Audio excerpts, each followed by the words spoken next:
Hello friends, स्वागत है आपका हमारे चैनल झारखंड स्टडी 99 पर। फ्रेंड्स, जैसा कि आपको पता है कि हमारा जो सीरीज चल रहा है भारतीय इतिहास एवं संस्कृति का, और यह जो है रुक्मिणी पब्लिकेशन का 28,000 ऑनलाइनर जी के क्वेश्चन है। और ये जो फ्रेंड्स सारे सवाल है इंपॉर्टेंट है, जो कि आपके एनसीईआरटी पर आधारित है, यानी ये सारे सवाल जो आपको एग्जाम पर जरूर देखने को मिलेंगे। तो चलिए शुरू करते हैं आज की इस ऑनलाइनर क्लास का। वीडियो के अंत तक बने रहिएगा। अगर आपको वीडियो पसंद आए तो लाइक शेयर सब्सक्राइब जरूर कीजिएगा। सवाल है, सल्तनत काल में किले की सेना के खर्च के लिए निर्धारित भूमि को क्या कहा जाता था? मफरूज कहा जाता था। सल्तनत काल में किले की सेना के खर्च के लिए निर्धारित भूमि को क्या कहा जाता था? मफरूज कहा जाता था। सल्तनत कालीन प्रांत की सेना क्या कहलाती थी? हस्मे अतराफ। सल्तनत कालीन प्रांत की सेना क्या कहलाती थी? हस्मे अतराफ। ग्वालियर अभिलेख के अनुसार अरबों को सिंध से आगे बढ़ने से किसने रोका? नागभट्ट ने रोका है। ग्वालियर अभिलेख के अनुसार जो है अरबों को सिंध से आगे बढ़ने से किसने रोका? नागभट्ट ने रोका है। महाराजा रणजीत सिंह के साथ किसके विचार विमर्श के परिणाम स्वरूप अमृतसर की संधि हुई है? तो सर चार्ल्स मेटकॉफ 25 अप्रैल 1809 ईस्वी में। महाराजा रणजीत सिंह के साथ किसके विचार विमर्श के परिणाम स्वरूप अमृतसर की संधि हुई? तो सर चार्ल्स मेटकॉफ के विचार के परिणाम स्वरूप हुआ है। 25 अप्रैल 1809 ईस्वी में अमृतसर की संधि हुई है। किस शासक के शासनकाल में बहमनियों ने अपनी राजधानी गुलबर्गा से हस्तांतरित कर बिदर बनाई? तो अहमद शाह। किस शासक के शासनकाल में बहमनियों ने अपनी राजधानी गुलबर्गा से हस्तांतरित कर बिदर बनाई? तो अहमद शाह। फुतुहात ए सलातीन की रचना किसने तथा कब की? तो ईसामी ने लगभग 1350 ईस्वी में। फुतुहात ए सलातीन की रचना किसने तथा कब की? तो ईसामी ने की है लगभग 1350 ईस्वी में। सतकर्णी की मृत्यु के पश्चात उसके दो अल्पवयस्क पुत्रों वेदश्री और शक्तिश्री का संरक्षण किसने किया? तो नागनिका ने किया है। सतकर्णी की मृत्यु के पश्चात उसके दो जो अल्पवयस्क पुत्रों वेदश्री और शक्तिश्री का संरक्षण किसने किया है? तो नागनिका ने किया है।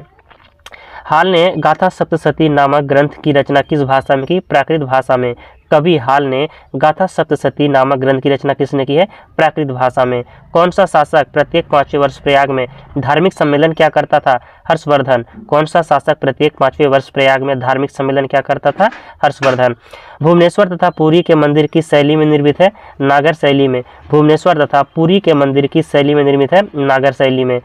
संगम योगिन ग्रंथ तोलाक्कप्पियम किस विषय से संबंधित है? व्याकरण और काव्य से है। संगम योगिन जो ग्रंथ है तोलाक्कप्पियम वह किस विषय से संबंधित है? व्याकरण और काव्य से संबंधित है।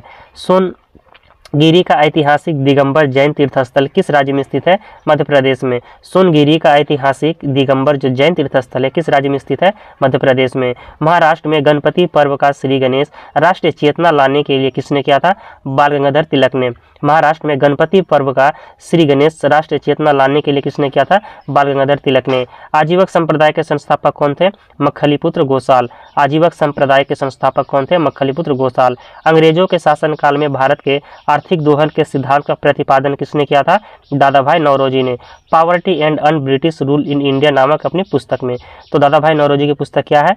Poverty and un British rule in India नामक जो पुस्तक है, इसी पर अंग्रेजों के शासनकाल में भारत के आर्थिक दोहन के सिद्धांत का प्रतिपादन किया है दादाभाई नौरोजी ने। रोलेट एक्ट भारत में कब लागू किया गया था? 1919 ईस्वी में। रोलेट एक्ट भारत में कब लागू किया गया था? 1919 में। विक्रम संवत कब से प्रारंभ हुआ? 57 ईसा पूर्व से। विक्रम संवत कब प्रारंभ हुआ? 57 ईसा पूर्व से। बनवाली एक प्राचीन स्थल है जहाँ 1973 से 74 ईस्वी की खुदाई में सिंधु सभ्यता के अवशेष मिले। यह स्थल भारत के किस राज्य में स्थित है? हरियाणा में, जिसकी खोज किया है R.S. बिष्ट ने। बनवाली एक प्राचीन स्थल है जहां 1973 से 74 ईस्वी की खुदाई में सिंधु सभ्यता के अवशेष मिले। यह स्थल भारत के किस राज्य में स्थित है? बनवाली हरियाणा में। और इसकी जो खोज किया है R.S. बिष्ट ने किया है। सिंधु सभ्यता में खोपड़ी की शल्य चिकित्सा का सुनिश्चित साक्ष्य कहाँ से प्राप्त हुआ है? कालीबंगा से। सिंधु सभ्यता में झोपड़ी की शल्य चिकित्सा का सुनिश्चित साक्ष्य कहाँ से प्राप्त हुआ? कालीबंगा से प्राप्त हुआ है। ऋग्वेद में ऐसी कन्याओं के उदाहरण भी मिलते हैं जो दीर्घ काल तक अथवा आजीवन अविवाहित रहती थी। ऐसी कन्याओं को क्या कहते हैं? तो अमाजू कहते हैं। ऋग्वेद में ऐसी कन्याओं के उदाहरण भी मिलते हैं जो दीर्घकाल तक अथवा आजीवन अविवाहित रहती थी। ऐसी कन्याओं को क्या कहते थे? अमाजू कहते थे। महात्मा बुद्ध के समय कोसल देश में कौन राज्य करता था? प्रसेनजीत। महात्मा बुद्ध के समय कोसल देश में कौन राज्य करता था? प्रसेनजीत। किस शासक ने वैशाली का परित्याग करके पाटलिपुत्र को मगध राज्य की राजधानी बनाया था? कालाशोक ने? किस शासक ने वैशाली का परित्याग करके पाटलिपुत्र को मगध राज्य की राजधानी बनाया था? कालाशोक ने। पुष्यमित्र शुंग ने किस शासक की हत्या करके पाटलिपुत्र की गद्दी पर अधिकार किया था? बृहद्रथ की हत्या कर 185 ईस्वी पूर्व में। पुष्यमित्र शुंग ने किस शासक की हत्या करके पाटलिपुत्र की गद्दी पर अधिकार किया था? बृहद्रथ की 185 ईस्वी पूर्व में। 40 गुलामों के दल का विनाश किस सुल्तान ने किया था? बलबन ने। 40 गुलामों के दल का विनाश किस सुल्तान ने किया था? बलबन ने। दिल्ली सल्तनत का अंतिम शासक कौन था? इब्राहिम लोदी। दिल्ली सल्तनत का अंतिम शासक कौन था? इब्राहिम लोदी। क्लाइव ने सैनिक सुधारों के लिए सेना को 3 भागों में बांटा। सेना का एक भाग मुंगेर में, दूसरा भाग बांकीपुर में नियुक्त किया गया था, तीसरा भाग कहाँ नियुक्त किया गया था? तो इलाहाबाद में।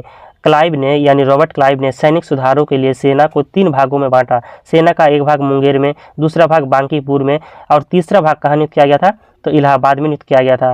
प्रसिद्ध बीबी का मकबरा किसकी याद में बनवाया गया था? तो औरंगजेब ने अपनी बीबी बेगम रबिया दुर्रानी की यादगार में औरंगाबाद में बनवाया था। प्रसिद्ध बीबी का मकबरा किसने किसकी यादगार में बनवाया? तो औरंगजेब ने अपनी बीबी बेगम रबिया दुर्रानी की यादगार में औरंगाबाद में बनवाया था। प्रसिद्ध चित्र बाज के चित्रकार कौन थे? उस्ताद मंसूर। प्रसिद्ध चित्र बाज के चित्रकार कौन थे? उस्ताद मंसूर। प्रसिद्ध ग्रंथ सिद्धांत शिरोमणि और लीलावती के लेखक कौन है? भास्कराचार्य द्वितीय। प्रसिद्ध ग्रंथ सिद्धांत शिरोमणि और लीलावती के लेखक कौन है? भास्कराचार्य द्वितीय। शिशुपाल वध किसकी कृति है? माघ की। शिशुपाल वध किसकी कृति है? माघ की। स्यादवाद का अर्थ है शायद है भी और नहीं भी, जो जैन धर्म से संबंध है। स्यादवाद का अर्थ है शायद है भी और नहीं भी, यह जो है जैन धर्म से संबंधित है। अकबर का शिक्षक कौन था? मीर अब्दुल लतीफ़। अकबर का शिक्षक कौन था?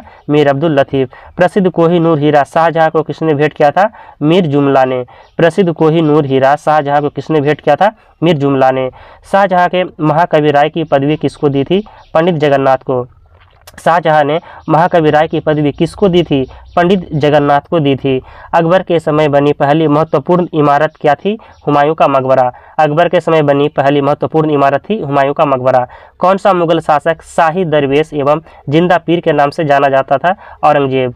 कौन सा मुगल शासक शाही दरवेश एवं जिंदा पीर के नाम से जाना जाता था? औरंगजेब। हर्ष की पराजय किसके हाथों हुई? पुलकेशिन द्वितीय के, नर्मदा नदी के तट पर। हर्ष की पराजय किसके हाथों हुई? पुलकेशिन द्वितीय के, नर्मदा नदी के तट पर। ललितादित्य मुक्तापीड किस राज्य का शासक था? कश्मीर का। ललितादित्य मुक्तापीड किस राज्य का शासक था? कश्मीर का। बहमनी राज्य के विघटन के उपरांत दक्षिण में कितने मुस्लिम राज्यों का उदय हुआ? 5। बहमनी राज्य के विघटन के उपरांत दक्षिण में कितने मुस्लिम राज्यों का उदय हुआ? तो 5 राज्यों का। मध्यकाल में विवाह कर किस राज्य में लिया जाता था तथा किस विवाह को इस कर से मुक्त रखा गया? तो विजयनगर राज्य से यह कर लिया जाता था और विधवा पुनर्विवाह को जो है कर से मुक्त रखा गया था।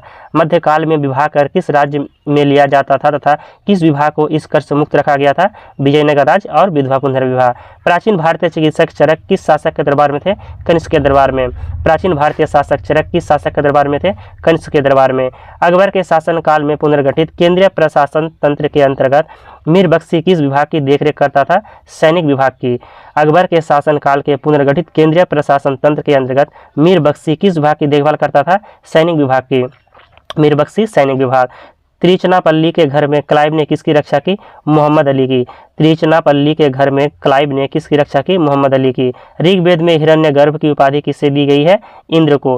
ऋग्वेद में हिरण्यगर्भ की उपाधि किससे दी गई है? इंद्र को। यम द्वारा नचिकेता और उसके 3 वर प्राप्त करने की कहानी किसमें है? कठोपनिषद में। यम द्वारा नचिकेता और उसके 3 वर प्राप्त करने की कहानी किसमें वर्णित है? कठोपनिषद में। कौटिल्य कहाँ का ब्राह्मण था?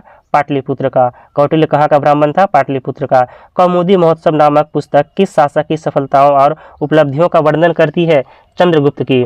कौमुदी महोत्सव नामक पुस्तक किस शासक की सफलताओं और उपलब्धियों का वर्णन करती है? चंद्रगुप्त की।